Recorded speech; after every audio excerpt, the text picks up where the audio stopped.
At MacPhee Ford, we want your vehicle to run as good as it was the day you picked it up, but we know that it requires maintenance and some service work. As you pull up to the dealership, we have 3 bay doors to enter our store. Just drive in, or if they happen to be closed, just give a honk and we'll open them for you. You will be greeted by a valet or service advisor, and before we take your vehicle in for work, we disinfect the high touch points and get it ready for the technicians.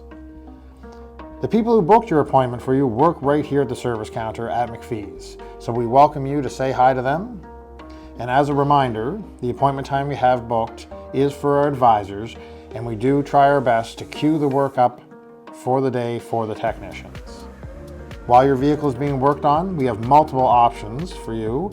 You are more than welcome to stay here and use our facilities, take a taxi or our shuttle to find your way back to work or home. And when it's time to pick up your vehicle, you can pick it up from the service team, or you can use our self-checkout kiosk, which is available 24/7. We look forward to seeing you here at MacPhee Ford. Take care and drive safe.